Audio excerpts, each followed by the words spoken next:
Alors le lynx boréal, le plus grand félin d'Europe, qui a vécu sur le territoire français en des temps reculés, qui en a disparu avant d'être réintroduit dans les années 80.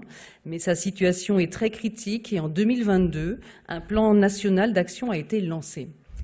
Quel est ce lynx dont l'avenir nécessite des mesures spécifiques? Quelles sont les actions mises en place par ce plan pour sa conservation?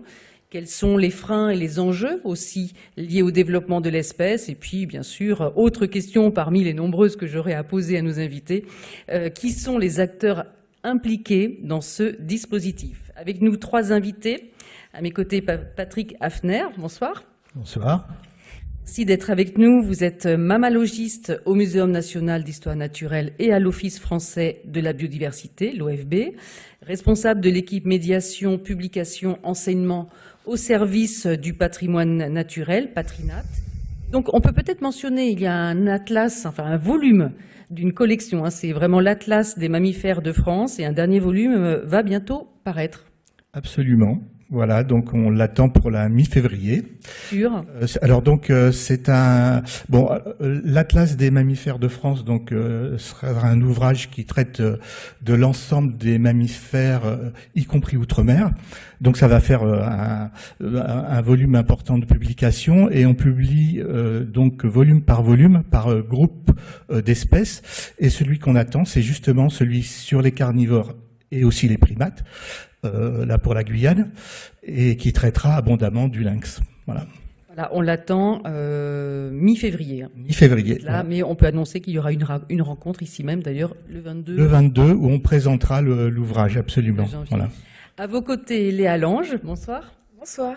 Vous êtes docteur en écologie comportementale, chargée de mission lynx boréal à la SFEPM, c'est la Société française pour l'étude et la protection des mammifères. C'est bien ça.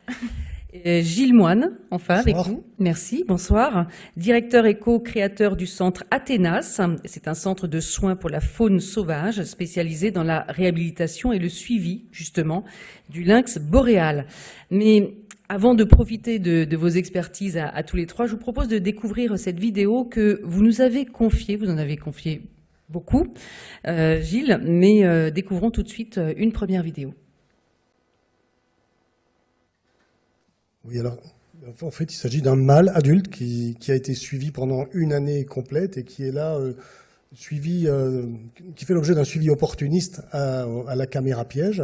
En fait, il symbolise un petit peu l'action que l'on a pu mener sur plusieurs décennies concernant le lynx, à savoir la prise en charge de jeunes orphelins, leur élevage pendant 6 mois, et puis ensuite leur relâcher et leur suivi par des moyens GPS qui nous permettent, durant une année, de nous assurer que tout va bien, et puis en même temps de contribuer à une meilleure connaissance de l'espèce à travers l'étude de leur comportement spatial, et puis l'étude de leur régime alimentaire. Mais je pourrais y revenir plus tard. Non, mais allons-y, parce que savons-nous finalement de ce lynx boréal? Qui est-il?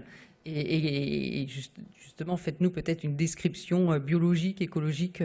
C'est un des 2 félidés sauvages présents en Europe.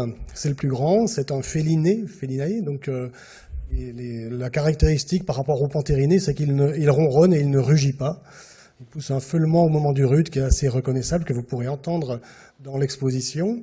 Ce qui le caractérise aussi, c'est qu'il vit solitaire, comme la majorité des félins, et qu'il occupe sous nos latitudes un territoire, disons, qui est en gros d'une surface de 300 km² pour le mâle et 100 à 150 km² pour une femelle.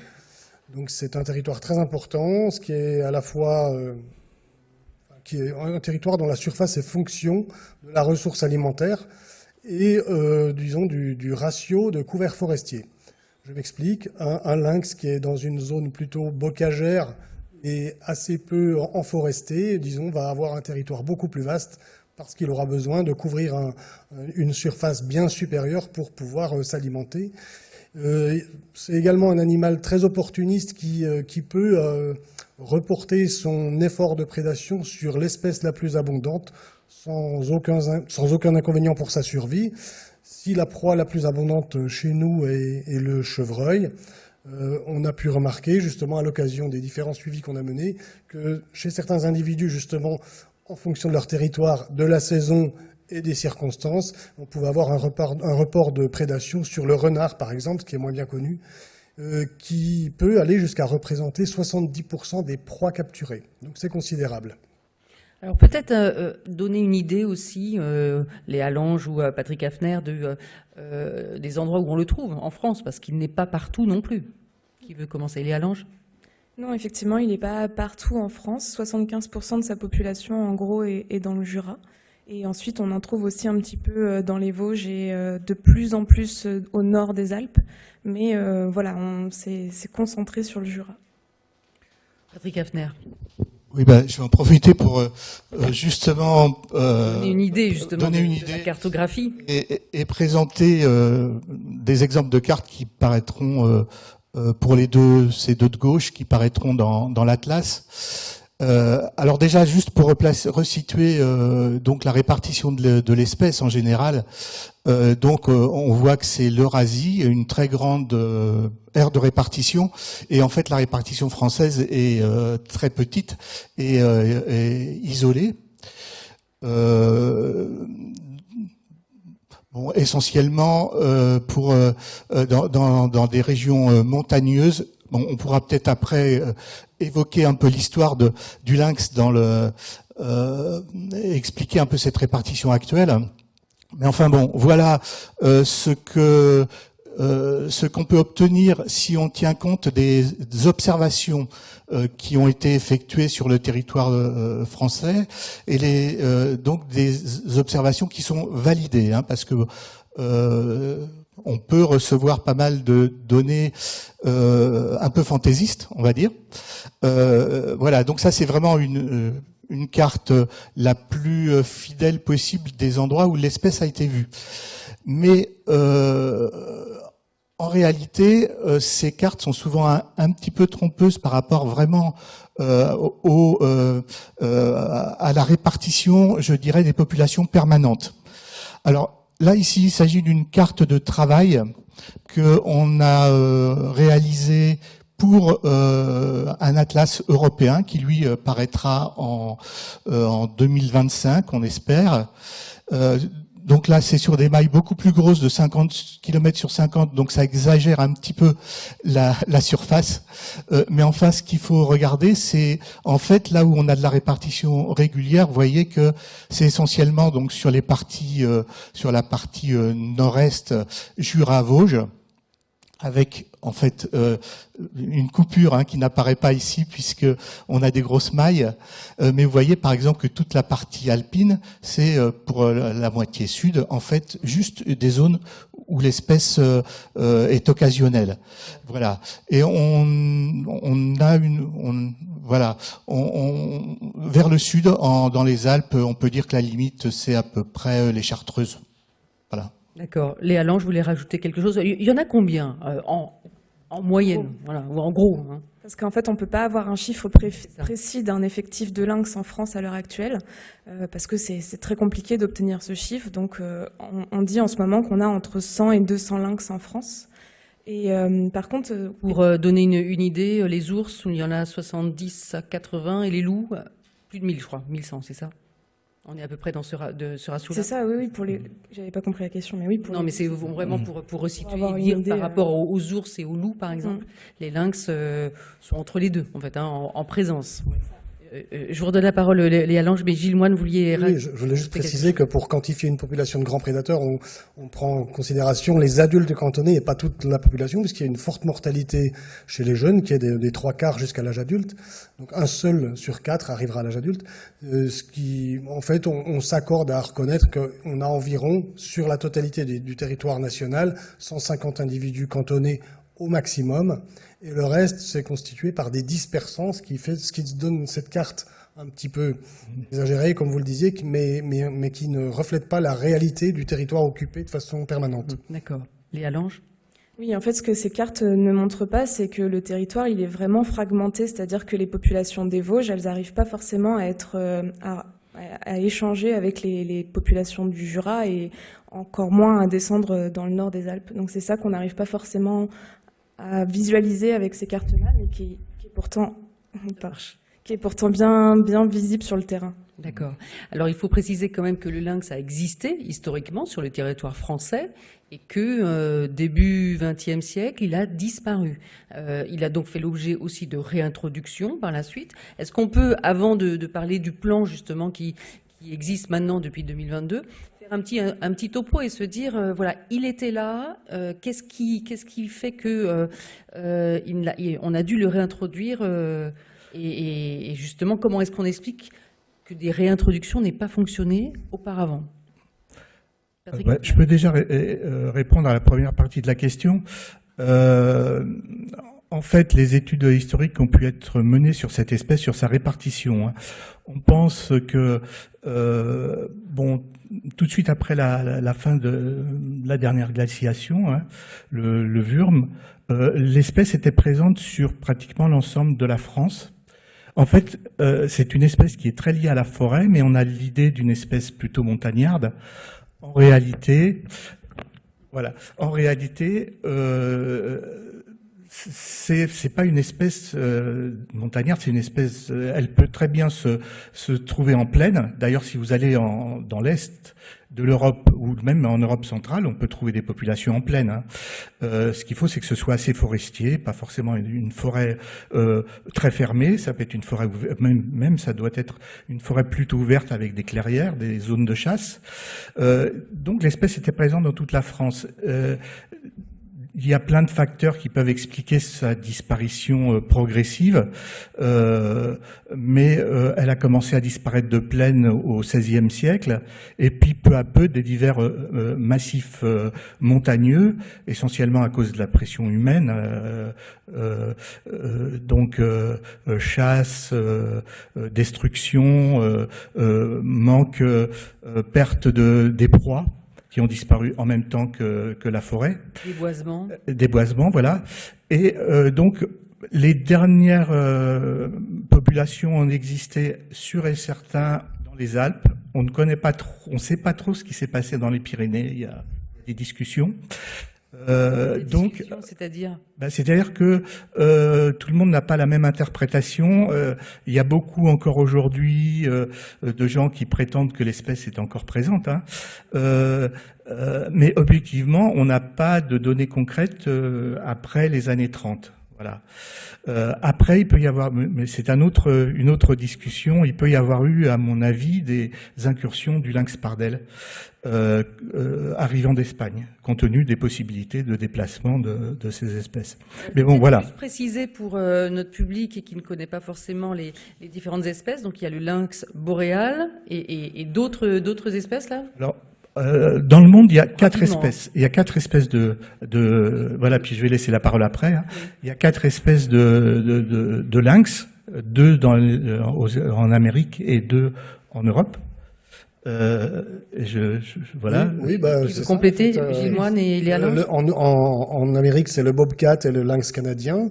Et puis chez nous, le lynx ibérique ou lynx pardel, et puis le lynx boréal, qui lui compte 9 sous-espèces sur toute l'Europe, donc du lynx de Sibérie jusqu'au lynx carpathicus, au lynx balkanicus, au lynx, qui est l'ancienne espèce nominale chez nous, qui a disparu et qui a été remplacée par des lynx carpathicus, réintroduits à partir des populations tchèques. Voilà ce qu'on peut dire rapidement. Donc, et un retour réel à partir des années 80, alors, en France. Je te laisse compléter. Juste, en fait, donc, il a disparu dans les années 30-40. Et en fait, le retour du lynx en France précède un petit peu les premières réintroductions. C'est lié à en fait des réintroductions qui ont eu lieu en Suisse et en 1971. Et les premiers individus sont arrivés en France en 1974. Voilà. Et après, effectivement, il y a eu des réintroductions. Il y a eu des réintroductions en France, mais par contre, en fait, ce qui s'est passé, c'est que très rapidement, cette population n'a pas réussi à s'installer. Donc, il y a eu un nouvel effondrement de cette population. Et donc finalement, tous les individus qu'on a aujourd'hui en France sont issus de réintroductions qui ont eu lieu en Suisse et en Allemagne, mais pas en France. Donc, En fait, les réintroductions qui ont eu lieu en France dans les Vosges ont été, comment dire, sans doute mal préparées. En fait, la principale cause invoquée de l'échec, c'est la mauvaise acceptation locale et une mauvaise localisation des sites de relâchés. Ce qui a amené, parce qu'il faut bien le dire quand même, c'est le braconnage qui a entraîné ce deuxième effondrement dans le siècle de la population vosgienne. Et du coup, donc 21 lynx, je crois, ont été relâchés des années 80 au début des années 90 en pure perte. Cela étant, ils provenaient tous de cette source tchèque, donc ça n'aurait pas forcément résolu le problème génétique que l'on va aborder. Dont on parlera effectivement, Léa Lange. Mais effectivement, ça montre bien que avant de pouvoir réintroduire des animaux sur un territoire, il faut s'assurer que les causes de disparition de cet animal que ce problème-là a bien été réglé. Et là, c'était pas le cas. Et donc, avant d'envisager de nouveaux programmes de réintroduction, il faudra évidemment travailler sur les causes de disparition des lynx. Et donc aujourd'hui, il est considéré en grand danger, on peut dire ? Alors, non, il n'est pas considéré à l'échelle de l'espèce en voie de disparition. D'accord. Par contre, en France, la population des Vosges, elle, est considérée en danger, effectivement. D'accord. Patrick Hafner. Oui, si je peux préciser, en fait, on a fait une évaluation dans le cadre de la liste rouge. Et donc, au niveau français, toutes les populations confondues, l'évaluation, c'est en danger. C'est quand même déjà un niveau très fort. Oui. Et si on prend par sous-population, effectivement, la population vosgienne, c'est en danger critique. Compte tenu de l'effondrement de ces populations. Oui, Gilles Moine. Pardon, au dernier inventaire du patrimoine naturel, le lynx français était considéré comme menacé, considérant que la population jurassienne transfrontalière compte moins de 250 individus. Et en fait, c'est ce qui caractérise en fait le danger pour une population de grands carnivores, c'est qu'en deçà de 250 adultes, on considère qu'elle n'est pas viable.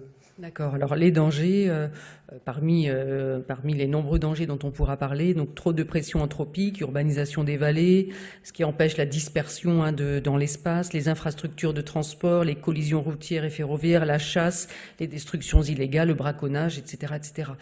Gilles Moine, avant de s'intéresser justement au plan et à ce qu'on sait aussi du mode de vie du lynx, comment est-ce qu'on les étudie? Parce que la façon de les étudier nous permet justement de mieux les comprendre. Alors, il y a le suivi opportuniste qui permet, par exemple, grâce au piégeage photographique, d'identifier les individus, de les connaître grâce à leur pattern, puisqu'ils sont tous semblables mais différents. Donc on peut identifier chaque individu précisément. Et de cette manière, avec un piégeage photographique intensif, arriver à déterminer de façon relativement précise la taille des territoires. L'autre moyen, c'est un suivi GPS, notamment par la pose de collier. Alors en fait, compte tenu de la faiblesse de la population, le CNPN, le Conseil national de protection de la nature, avait refusé un projet qui avait été présenté par la Fédération nationale des chasseurs de capture de lynx pour les équiper de colliers GPS, parce que le risque induit était trop important. Donc, en fait, à l'heure actuelle, les seuls suivis GPS qui sont menés sur des individus le sont sur des individus qui ont fait l'objet d'un sauvetage. C'est donc un suivi. Là, on vous voit poser un collier, voilà, dites-nous. Un collier GPS qui est un collier qui se décroche au bout d'une année grâce à un système de relargage automatique et qui pèse environ 300 grammes. On obtient un nombre important de données, 4000 données sur une année à peu près, c'est-à-dire une localisation toutes les heures pendant les 2 premiers mois et ensuite une localisation toutes les 4 heures dès l'instant où on a la certitude que l'animal a passé le cap de son relâché et qu'il survit correctement dans la nature. D'accord. Donc là, ce sont des animaux qu'on vous a signalés en danger. Comment ça se passe? Oui, en fait, il s'agit de signalements, par exemple, de jeunes en difficulté, de jeunes orphelins qui se rapprochent des activités humaines pour rechercher de la nourriture lorsque leur mère a disparu. Ou alors il s'agit d'individus qui ont été accidentés sur la route ou encore qui ont fait l'objet d'un acte de braconnage. Actuellement, on est encore en train de soigner une femelle qui malheureusement a eu une patte fracturée par une balle de chasse. Et donc je précise que le centre Athénas dispose d'une cellule de veille pour être alerté si on trouve des lynx accidentés ou orphelins, et donc réagir le plus vite possible, parce qu'il faut réagir le plus vite possible. Bien sûr, c'est déterminant. On a organisé cette cellule de veille de façon à faire remonter les informations très rapidement. On s'est aperçu qu'au-delà de 72 heures, 4 jours par exemple, on n'arrivait pas forcément à recontacter les individus, notamment les jeunes qui se rapprochent des habitations. Et il est vraiment très important, comme ils sont dans un état très dégradé, de pouvoir intervenir très très vite. Donc on a travaillé avec les services de l'État à déterminer disons une grille de lecture, des critères qui nous permettent de déterminer à coup sûr que l'animal est en danger, pour ne pas faire des captures abusives si un lynx se promène un peu trop près des habitations. Et donc ça nous a permis maintenant d'avoir une certitude lorsqu'un cas est avéré et de pouvoir agir à coup sûr et les sauver. Mais c'est vrai qu'on a un taux de survie quand même relativement faible, puisqu'on a à la fois de la traumatologie, des pathologies et surtout un amaigrissement très avancé, très prononcé chez ces jeunes. Léa Lange, ça pose la question du suivi en fait. Oui, beaucoup, et je voulais juste rebondir. Il y a peut-être une autre méthode aussi qu'on peut utiliser et que nous on utilise à la SFEPM, c'est au niveau des fesses. Donc c'est les crottes en fait des lynx qui contiennent beaucoup d'informations. Et donc, on a un réseau de bénévoles qui va sur le terrain et qui récolte ces crottes. Ça nous permet d'étudier la génétique des lynx. Ça nous permet aussi d'étudier leur régime alimentaire, parce qu'on connaît très bien leur régime alimentaire sur les grandes proies, mais on connaît assez peu leur régime alimentaire sur les petites proies, parce qu'elles sont difficilement détectables sur le terrain. Et donc, par le biais des fesses, on peut avoir ces informations-là. Alors justement, que sait-on du mode de vie, des besoins du lynx, espace de vie, et puis de la communauté qu'il forme en fait? En fait, l'espace de vie, donc le territoire, on l'a évoqué, c'est de l'ordre pour une femelle de 150 km², avec des domaines vitaux saisonniers et puis des zones refuges qu'elle exploite de façon régulière tout au long de l'année. Ça fait partie aussi des attentes qu'on avait de la part du PNA qui n'ont pas été entendues. Donc le PNA, c'est le plan national d'action. Le fait de sanctuariser des zones refuges lorsqu'elles étaient connues. Donc le lynx justement en fait exploite ces populations de proies en fonction de la saison et puis du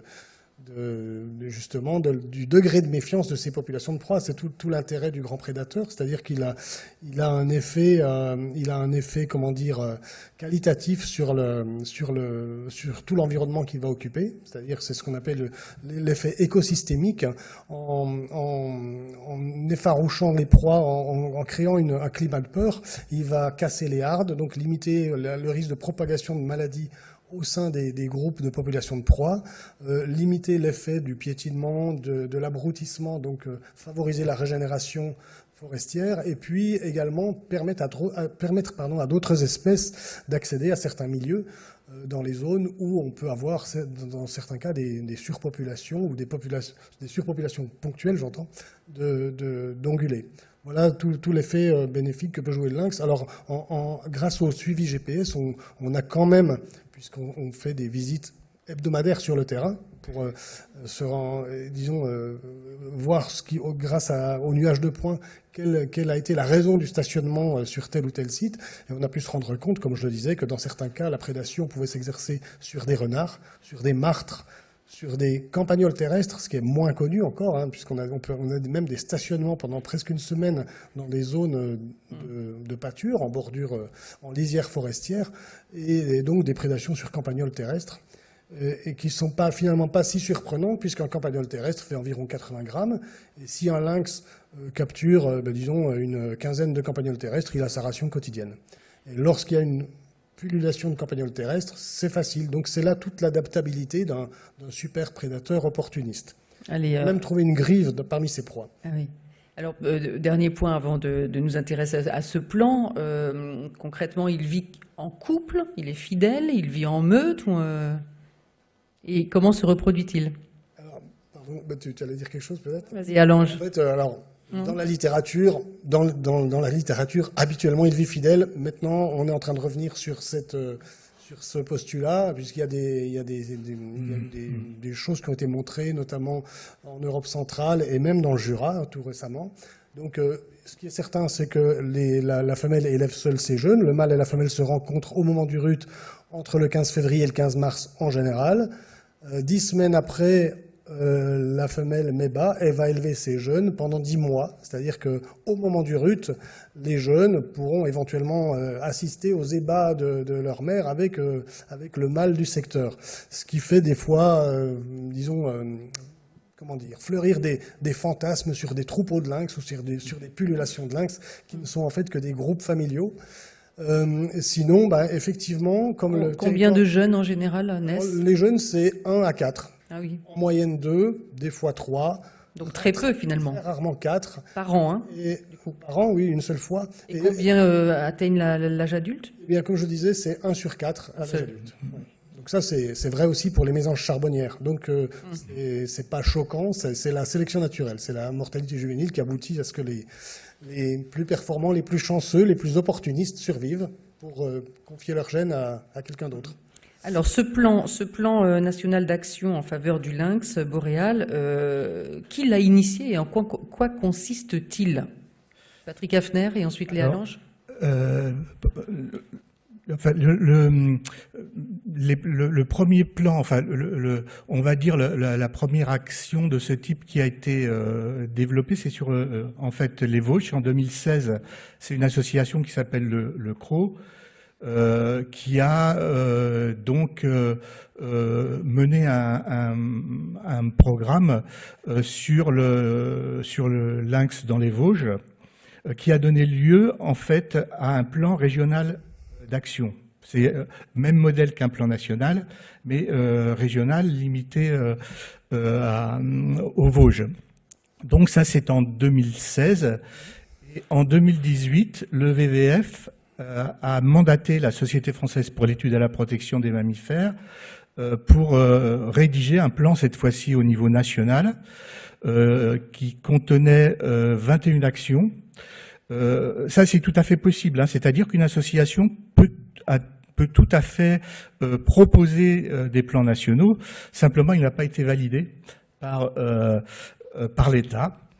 Et l'État, donc en 2019, je crois, on est saisi quand même, rédigé. Et s'en est saisi. Oui. Ça a été, je pense, quand même un petit peu quelque chose qui a enclenché la démarche du ministère, sachant que par ailleurs il y avait une pression assez forte pour ça, et donc c'est l'OFB qui a rédigé le plan. D'accord, Léa Lange. Oui, parce que en fait, le lynx, c'est une espèce à enjeu, donc il faut forcément que l'État soit impliqué dans sa conservation. Et en fait, ce qui s'est passé, c'est que pour que l'État valide un plan, il faut forcément que tous les acteurs qui sont actifs dans la conservation de l'espèce aient participé à l'élaboration de ce plan. Et donc là, on a eu le petit désavantage que les chasseurs, en fait, n'avaient pas rejoint l'écriture de ce premier plan. Et donc c'est pour ça que l'État a dû retravailler ensuite, eux, dans un second temps, et en s'appuyant quand même beaucoup sur ce qui avait été rédigé par la SFEPM, mais en partenariat avec plein d'autres acteurs. D'ailleurs, le Centre Athanas y avait contribué avec nous. Donc voilà, c'était... Il y a eu ce petit inconvénient, mais qui a fini quand même par découler sur un plan national d'action qui est effectif depuis 2022. Et donc, il consiste en quoi, alors, concrètement? Est-ce qu'il peut aussi générer des réintroductions, par exemple, ce plan? Alors, le plan, là, pour l'instant, il a 3 axes. Il a un premier axe qui se concentre sur... Pardon, j'ai un trou de mémoire. Il a donc le premier axe, c'est vraiment d'améliorer la coexistence avec les activités humaines. Donc là, c'est l'idée de faire en sorte que le retour du lynx, toutes les activités humaines, ce soit possible de coexister avec. Le deuxième axe, se concentre plus sur les menaces et sur la réduction des freins à son expansion en France. Et le troisième axe, pour le coup, c'est la communication. Et donc là, la SFEPM est en charge de la communication de ce plan. Et donc, des réintroductions, pour répondre à la question, pour l'instant, c'est pas l'objectif. C'est ce que je disais tout à l'heure. Dans un premier temps, il faut d'abord travailler sur les menaces, il faut d'abord travailler sur l'amélioration de la coexistence. Et ensuite, dans un second temps, si c'est nécessaire, parce qu'il y a aussi cette question-là, est-ce que c'est nécessaire ? Il faudra envisager des réintroductions, mais ce n'est pas l'objet de ce premier plan. D'accord. Gilles Moine. Comme je ne suis pas subventionné par l'État, je peux avoir un peu plus de liberté de parole. En fait, ça s'est passé dans la douleur, ce plan national d'action. Effectivement, la Fédération nationale des chasseurs a boycotté parce que dans le même temps, elle était en train de négocier la fusion de l'AFB avec l'ONCFS et un certain nombre d'avantages réglementaires ainsi que des subventions assez importantes au plus haut sommet de l'État. Et du coup, à l'époque, les chasseurs voulaient obtenir la compétence lynx quasi exclusive, l'interdiction pour nous de poser des colliers GPS et la possibilité, eux, de le faire pour démontrer que le lynx était un inconvénient pour le maintien du chevreuil et un concurrent sérieux pour les chasseurs. Heureusement, le CNPN, qui est constitué par des gens sensés, a retoqué à plusieurs reprises ce PPP, plan prédateur-proie. Et donc, cela a eu pour résultat, n'empêche de faire capoter ce PNA associatif et donc la reprise en main par les services de l'État, dont il faut toutefois signaler qu'il a été refusé a priori le remplacement des individus braconnés. Il a été refusé la simple éventualité d'un renforcement de population à la condition que les chasseurs refusaient à l'idée de régulation. Donc voilà en fait un tableau plus... En tout cas, en détail. En tout cas, il s'agit donc à 3 niveaux, Patrick Hafner, de déjà faire travailler toutes ces parties différentes mais prenantes sur le territoire, de les faire travailler ensemble pour réfléchir au lynx, à sa présence en France, c'est ça, et à la façon de coexister sur les territoires. Oui, tout à fait. De toute façon, clairement, si on veut pouvoir mettre en place des actions vraiment significatives de conservation, il faut qu'il y ait une concertation avec toutes les parties prenantes. Il faut sûrement aussi bien sûr parler avec les chasseurs. Informer, donner à comprendre. Informer et avec le grand public également. Pour montrer que finalement ce lynx c'est pas un danger, quoi. Par exemple. Voilà. Et là, il y a des associations qui se chargent de ça. Il y a évidemment la SFEPM. Mais pas que. On peut parler de Ferus aussi, avec Parole de Lynx. Qui sont des actions qui visent à mieux faire connaître globalement les grands prédateurs, mais en particulier le lynx, parce que c'est une espèce qui est en fait méconnue, y compris des gens qui habitent dans les zones où il existe. Oui, parce qu'on parlait, Gilles Moine, vous disiez aussi les atteintes, les freins. Est-ce qu'il y a d'autres freins identifiés ? Oui, alors en fait, pour revenir sur la sensibilisation, effectivement, nous-mêmes, en local, en milieu rural, dans des toutes petites salles communales, dans des foyers ruraux, on fait de la sensibilisation pour que les gens entendent une autre parole et soient informés de façon objective sur ce qu'est le lynx et quels sont les enjeux de la cohabitation avec cette espèce.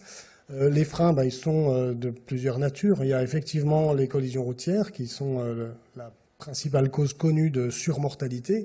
C'était donc 25 collisions sur la totalité du massif, 25 collisions l'an dernier avec un seul survivant.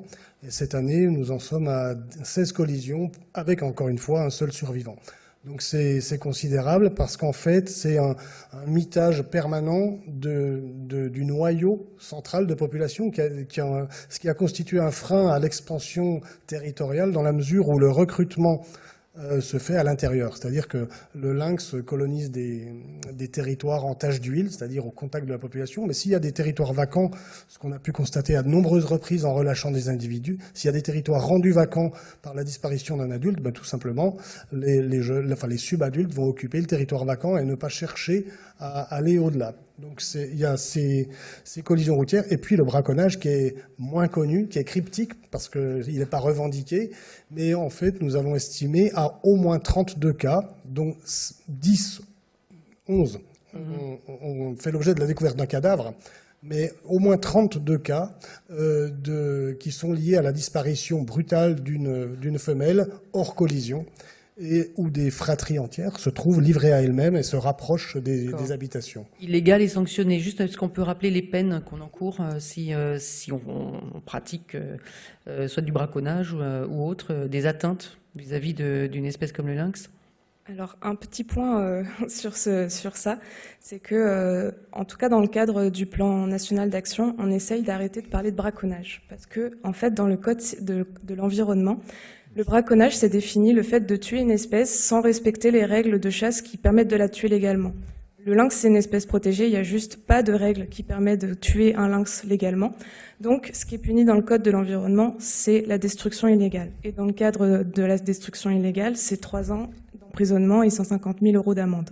D'accord, donc en France. Par contre, le braconnage est dénoncé d'une manière générale à l'échelle mondiale et internationale pour les espèces, Toutes les espèces en protégées. danger et protégées d'une manière Alors, générale. par exemple, C'est si on intéressant prend- de voir qu'il y a quand Oui. même ce débat sur le terme. Si on prend l'exemple, souvent en Afrique, le problème c'est que on a souvent cette idée-là. Alors en fait, les espèces, elles sont chassables en Afrique, c'est juste que les quotas sont à 0. En France, c'est une espèce qui est non chassable. Alors, nous, on a retrouvé sur les sites des publications de l'OFB une vingtaine de publications qui font état de braconnage d'espèces protégées. Donc en fait, je pense que c'est une forme d'euphémisme, de bridage du langage, lié au fait qu'il s'agit d'un grand prédateur et qu'on veut se concilier les chasseurs. Pour nous, le braconnage, c'est tuer illégalement une espèce, et c'est là-dessus, il y a une communauté de vues dans tous les pays. Bon, en tout cas, D'ailleurs, on est dans le cadre d'Eurolinx, qui est une collectif de chercheurs et d'ONG auquel on collabore. Et d'ailleurs, à l'Eurolinx, on dit- il y a eu cette conversation-là sur la destruction on dit- illégale et pas le poaching cette année. Donc, On parle poaching. voilà. d'accord. Patrick Hafner, Non, j'ai rien. rentrer dans le débat là sur ces questions-là Non, ou pas? non. Non, mais en fait, il C'est- faut c'est garder. vraiment- C'est vraiment plutôt effectivement par rapport à la loi que ça peut être important d'employer les bons termes, mais de toute façon, je pense que tout le monde, et Bon. moi le premier, j'emploie souvent ce mot braconnage au sens Oui, d'accord. global de destruction. D'accord, donc en tout cas, soyons attentifs à... J'ajouterais juste, à ces questions. Oui, Gilles Moine. quand on parle de chauffard, on n'incrimine pas l'ensemble des automobilistes. Voilà. Hmm. Alors, tous les acteurs impliqués, donc, on fait en sorte de les intégrer dans ce plan national d'action, chasseurs, agriculteurs, éleveurs, forestiers, population locale. Bon, l'idée, c'est quand même que ce plan qui doit durer combien de temps? 5 ans? 5 ans, c'est ça, oui. Donc, c'est que, in fine, pendant ces 5 ans, est-ce qu'il y a une quête de résultats particuliers? On doit arriver à quoi? Se poser la question de voisiner avec le lynx, de coexister, vivre ensemble. Il faut aussi restaurer les habitats, favoriser des corridors, des continuums écologiques, etc. Donc tout cela, c'est vraiment au cœur de ce plan? Oui, et en fait, pour chacune des actions qui sont identifiées dans le plan, il y a des indices qui permettent de vérifier que on a bien mis en place des choses. Alors, je ne sais pas si on arrivera à une situation idéale au bout de 5 ans, mais en tout cas, on aura passé 5 ans à vraiment travailler sur ces améliorations et faire en sorte que le territoire soit favorable au retour du lynx. Que le lynx ne soit plus une espèce en danger, quand même. En tout cas, c'est But, a l'objectif. priori, non oui, c'est le rétablissement du lynx dans un état de conservation favorable. Donc, Oui. Allez, un dernier point et puis on va vous laisser la parole. Vous avez certainement des questions à poser. Ce qui est intéressant en travaillant sur la valorisation du lynx en tant qu'élément de patrimoine naturel et culturel des massifs forestiers français, c'est de montrer justement le rôle qu'il remplit. Parce qu'il y a cette question de pouvoir partager des territoires. Bon, on sent qu'il y a la question de la chasse, mais le retour du félidé est-il un atout pour la forêt et puis pour nos territoires? Ou un inconvénient, selon les bords. En Qui tout pourrait cas, voir. les réintroductions en Allemagne ont eu lieu suite au fait que des forestiers se rendaient compte que la forêt se régénérait très mal. Donc, c'est dans cet objectif-là qu'en Allemagne, ils ont initié les réintroductions. Patrick Hafner, c'est intéressant parce que Léa Lange vient juste de mentionner justement un autre pays. C'est aussi une question culturelle, tout ça. Oui, tout à fait. Et je trouve que c'est vraiment quelque chose une situation très intéressante parce que finalement, ce sont des pays, ce sont Voisins, mais plus que ça, je veux dire, les populations Ils sont les mêmes. seront les mêmes. Je parle donc des populations de lynx, et on a deux parce que finalement, il n'y aura pas la frontière, je pense, entre le Palatinat et les Vosges du Nord. Les lynx n'en tiennent pas trop compte.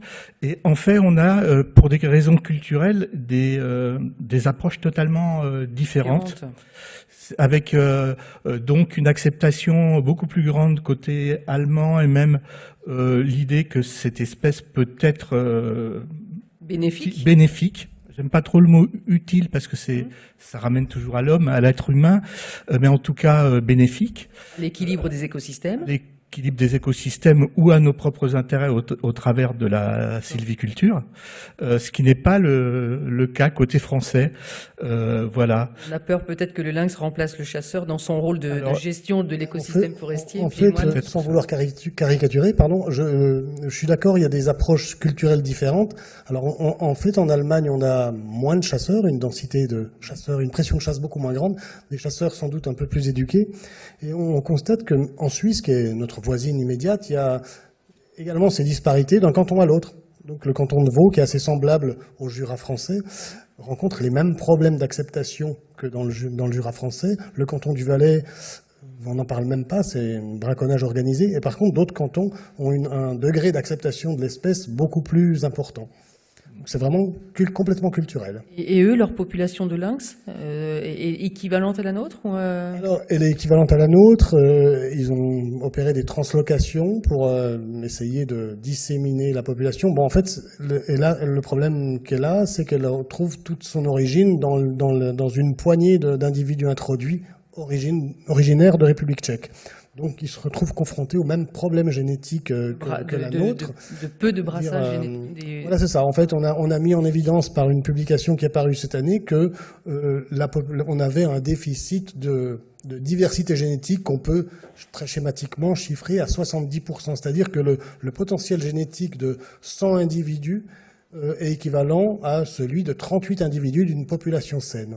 Voilà, tout simplement. Donc les risques qui vont avec la consanguinité, concrètement, c'est ça. Voilà, la consanguinité, ça veut dire ça peut avoir un tas d'effets dans l'avenir, une moins forte natalité, une moins bonne survie des jeunes, des difficultés à s'adapter à des changements environnementaux, et Dieu sait qu'on en connaît en ce moment.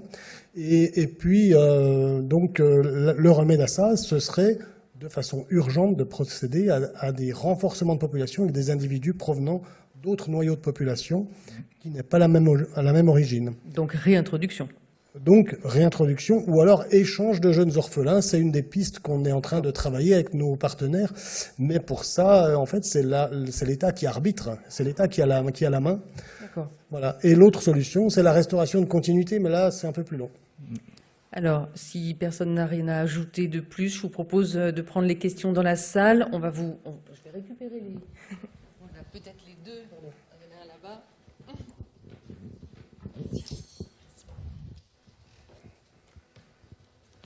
Voilà, monsieur, allez-y. Merci pour vos interventions qui suscitent tout un tas de questions sur un sujet vraiment passionnant. Du coup, je vais me limiter à une question. Dans les freins, disons, à l'acceptation du lynx, vous n'avez pas mentionné la prédation sur les animaux domestiques.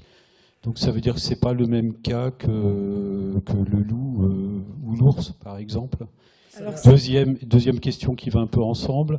Est-ce qu'il y a aussi des craintes d'ordre un peu fantasmé de l'animal prédateur qui va dévorer, je ne sais quoi, les poules, les enfants ou choses comme ça, comme on peut l'entendre encore une fois pour le loup ou pour l'ours? Alors, qui peut répondre? Léa Lange, d'abord. Alors, c'est effectivement pas comparable avec l'ours et le loup. C'est trois carnivores complètement différents, qui ont un peu le seul point commun, en fait, d'être des carnivores. Il y a rarement des attaques sur les troupeaux domestiques. C'est quand même un frein qui est identifié, en tout cas dans le plan national d'action, et on travaille avec les éleveurs et on est aussi en concertation avec les syndicats, etc. Mais concrètement, sur le terrain, les chiffres sont pas alarmants et il n'y a pas une menace, mais par contre c'est une menace supplémentaire sur les élevages qui sont déjà en difficulté, qu'il faut donc considérer et qu'il faut trouver des solutions. Mais le lynx réagit assez bien aux mesures de protection quand il est possible de les mettre en place, parce que c'est là la difficulté, c'est que les mesures de protection des troupeaux ne sont pas toujours faciles à mettre en place sur le terrain. sont pas toujours possibles à mettre en place, mais sinon le lynx y répond bien, donc c'est pas forcément le... Patrick Hafner. Pardon. Oui, on parlait aussi Pour des parler animaux chiffres, la prédation de lynx sur cheptel ovin représente une centaine de moutons par an et environ une cinquantaine d'exploitations. Donc c'est très limité. Enfin, d'ailleurs, c'est moins d'exploitation, même parce que très souvent, on a un effet de répétition sur des exploitations très enclavées en zone de prébois. Donc, en fait, c'est plutôt des sites à prédation que des individus qui sont des prédateurs de moutons occasionnels. Ce qu'on a pu constater à de nombreuses reprises, c'est que des individus victimes de collisions ou de tirs non létaux, qui avaient donc des difficultés à assurer une prédation normale, se rabattaient sur disons, des proies plus faciles.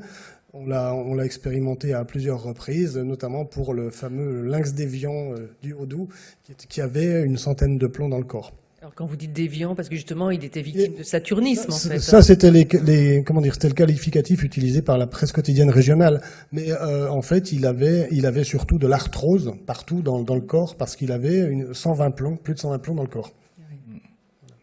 Patrick Hafner. Oui, alors sans donner de chiffres, parce que c'est pas forcément facile d'avoir les bons chiffres, mais c'est rien du tout par rapport à la mortalité accident. Pardon, je parle donc bien des ovins. Il y a une mortalité pour diverses causes qui peut être liée à des accidents climatiques ou des choses comme ça qui sont bien supérieures. Et en fait, on n'en a pas parlé parce que il y avait tellement de choses à dire, mais c'est vrai que c'est un problème, mais c'est un problème qui est disproportionné. C'est-à-dire qu'en fait, même si finalement cette prédation est très faible, elle prend beaucoup de place dans la tête des gens, et c'est très très difficile de relativiser ces données. Voilà, mais incontestablement, c'est pas le... C'est là encore un problème culturel. Pour appuyer ce que disait Patrick Hafner, la mission parlementaire loup qui avait travaillé dans les années 90 suite au retour du loup dans le Mercantour avait estimé que sur 7 millions d'ovins, 700 000 par an mouraient dans des conditions non établies, ou alors chiens errants ou accidents météo, etc. Et alors, j'imagine que en vous préoccupant justement de ce volet communication, c'est au cœur de vos préoccupations et de savoir comment est-ce que vous allez pouvoir en discuter de façon apaisée avec les acteurs du territoire. Oui, et de toute manière, ils sont toujours impliqués dans tout ce qu'on produit. On est en concertation avec eux. Vous ressentez ça, en tout cas, ces peurs qui ne sont pas forcément totalement fondées? Mais en fait, il y a aussi tout l'aspect émotionnel à prendre en compte dans ces peurs. C'est que c'est traumatique de voir de voir une de ces bêtes tuée par un lynx. C'est un facteur qui peut être traumatisant. Et donc, il y a ça aussi à prendre en compte.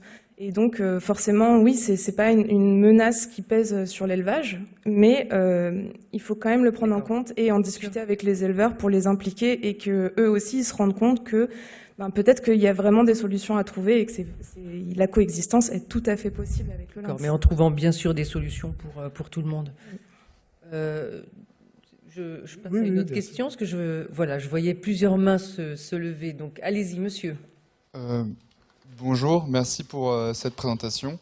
Je voulais savoir s'il y avait des choses qui étaient possibles à mettre en place pour lutter contre les collisions routières, notamment des infrastructures que les gens qui sont chargés des routes pourraient mettre en place, ou des sensibilisations pour les conducteurs, et s'il y en avait qui étaient déjà mises en place sur le territoire. Gilles Moine. Alors oui, merci pour cette question. Effectivement, il y a plusieurs solutions. Alors les écoponts ou passages à faune, c'est une partie de la solution. C'est 10 ans de programmation, 30 millions d'euros par écopont. Donc ça ne peut pas tout régler, et en plus c'est particulièrement pas très adapté au lynx.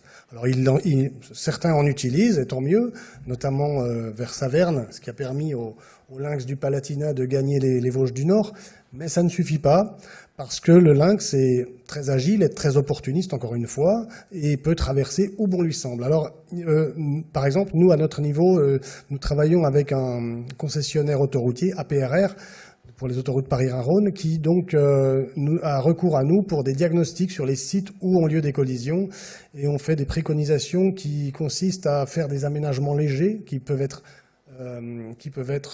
auxquels il peut être procédé dans l'année, c'est-à-dire ça peut être rehausser le grillage, mettre un retour incliné, du brise-vue, du filet brise-vue, un rideau végétal qu'on laisse pousser au lieu de tondre, et tout ça pour dissuader les animaux de traverser à tel endroit, puis tout en les canalisant vers des passages inférieurs ou supérieurs, et ça fonctionne jusqu'à preuve du contraire, parce qu'on est à la suite de ces travaux, on met en place des pièges photos. Il y a cette solution-là, mais c'est vrai que le levier majeur, selon nous, il est dans la sensibilisation et dans la modification des comportements, l'abaissement de la vitesse en milieu forestier, même des mesures saisonnières de signalétique et de réduction de la vitesse qui sont vraiment la clé du problème, puisqu'on a constaté qu'il y avait une saisonnalité des collisions. C'est en particulier entre septembre et décembre, janvier, pour les femelles suitées, donc les femelles avec des jeunes, qui sont plus vulnérables parce que se déplacent en plus, et puis en février-mars pour les mâles qui, eux, à ce moment-là, sont pleins de testostérone et essaient de voir un maximum de femelles, donc se déplacent beaucoup. Il y a déjà des expériences de signalétique? Oui, alors nous avons pris les devants parce qu'effectivement le PNA c'est bien, mais c'est désespérément lent quand on est un petit peu activiste. Donc grâce à un leg, nous avons financé un panneau que nous proposons gratuitement aux communes qui souhaitent le poser de façon à essayer d'agir en première intention pour limiter, donc pour essayer de modifier les comportements, parce que selon nous la clé elle est là. On a parlé de l'acceptation, de la sensibilisation, c'est vraiment là qu'on peut agir. Alors, autre question, oui. Voilà. Ah oui, pardon. D'abord monsieur et ensuite voilà. Je voulais savoir quelle était la durée de vie d'un lynx. Est-ce qu'il avait peur de l'homme? Est-ce qu'un lynx a peur de l'homme? Et une autre question, une réflexion que je me faisais, c'est que tout à l'heure vous parliez, madame, que pour un cultivateur, un agriculteur, de voir un animal tué, c'est très dur à accepter. D'accord, ça je le comprends. Mais je pense qu'il y a des indemnités qui sont prévues aussi pour ça, comme pour le loup. Alors, qui veut répondre? Patrick Hafner d'abord. Ensuite... Pour la première partie, en captivité, le lynx peut vivre une vingtaine d'années, mais en fait c'est moins dans la nature, avec tous les risques qu'il rencontre. C'est de l'ordre d'une quinzaine d'années. Et pour parler du fait que l'animal a peur de l'homme ou pas, là, d'autres personnes ont plus l'expérience de l'espèce, mais en tout cas, ce qu'on constate, et c'est assez frappant quand les gens racontent des rencontres qu'ils ont eues avec le lynx, c'est que le lynx est un animal extrêmement furtif, qui va se cacher, qui va pas chercher forcément le contact avec l'homme, mais qui par contre ne le fuit pas forcément quand il a un contact rapproché. Et il y a peut-être pour les plus jeunes, non? Même les adultes? Alors c'est peut-être les plus jeunes, en fait, je ne sais pas. Oui, alors il y a différentes explications. Et je pense on avait d'ailleurs quelques vidéos. Il y a aussi une part d'interprétation fantasmée. Le lynx, c'est certain qu'il est nonchalant, c'est certain qu'il va tenir ses distances. Je pense que bien souvent, dans les observations très rapprochées, il s'agit de jeunes ou de femelles qui s'interposent entre les intrus et leurs jeunes. C'est vrai. Ou alors, ça a été le cas aussi, je parlais presque sans rire, des mâles gorgés de testostérone au moment du rut. On les voit à peu près pas désorientés, mais presque indifférents des fois à la présence humaine, suivre leur chemin pour aller retrouver la belle. Et voilà, donc sinon c'est un animal qui va rester plutôt à l'écart de l'homme. Il a appris, comme toutes les espèces animales, à s'en méfier et à craindre l'espèce humaine. Voilà, mais c'est vrai que sinon, il n'est pas complètement incongru que des lynx soient observés sur un promontoire un peu dominant, observant nonchalamment leur observateur. Et en puis, tout cas, il n'est pas agressif. Voilà. Et on les voit où les jeunes orphelins qui rentrent ou dans des maisons, qui vont manger des croquettes de chat, etc. Alors ça, c'est autre chose. C'est autre chose, c'est que la faim les désinhibe complètement. À un moment donné, ils ont tellement faim qu'ils oublient leurs craintes. Et bon, j'avais fourni des vidéos. Je sais pas là, oui, peut-être cette vidéo. On voit la retrouver. Alors ça, c'est encore autre chose. C'est une autre. C'est la photo la vidéo très pixelisée. Ça, c'est après. Ça, c'est après la capture. Mais donc, en fait, complètement désinhibés, ils vont passer à côté des fois des humains ou même d'un chien sans sembler manifester de la crainte, alors qu'en fait, ils sont à quelques jours de mourir de faim, tout simplement. Oui.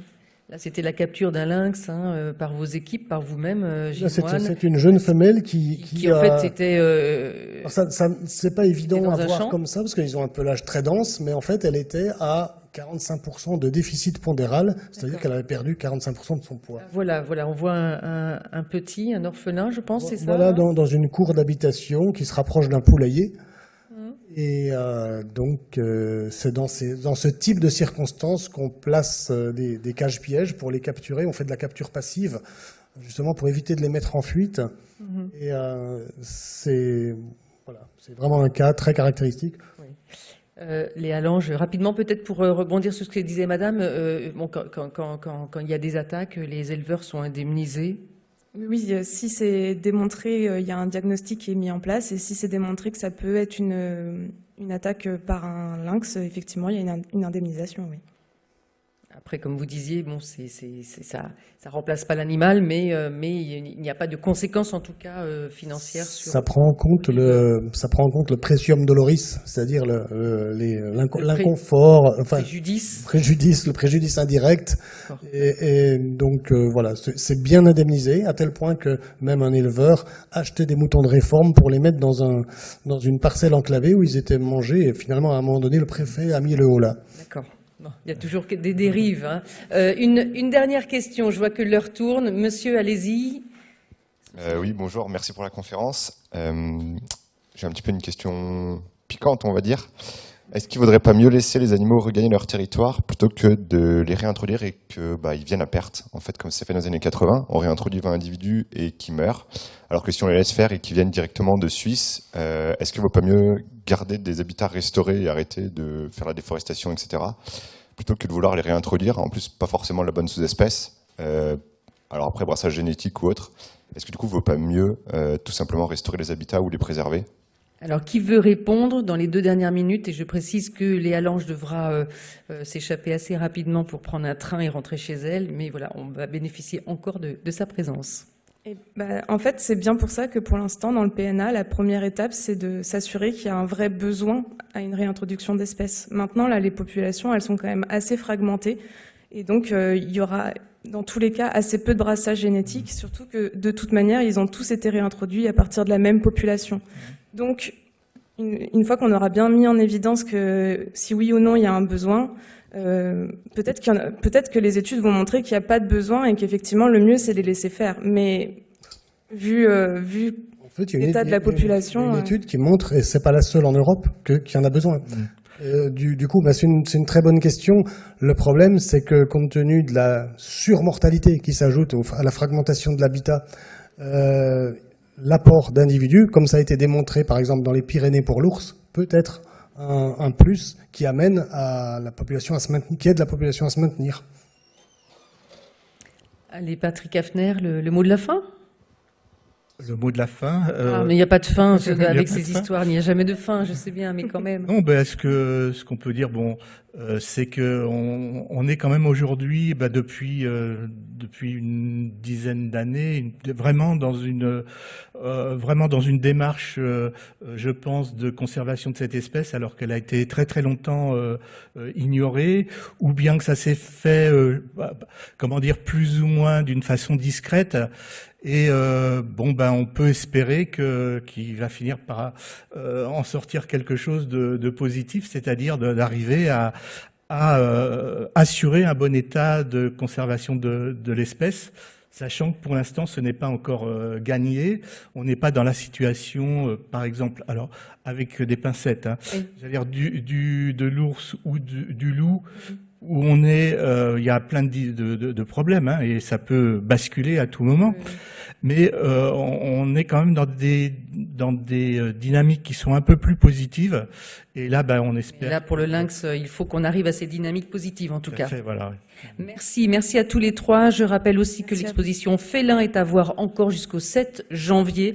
Et toutes les informations relatives à ces conférences, vous les retrouvez bien sûr, comme d'habitude, sur le site du muséum. Merci beaucoup. Merci.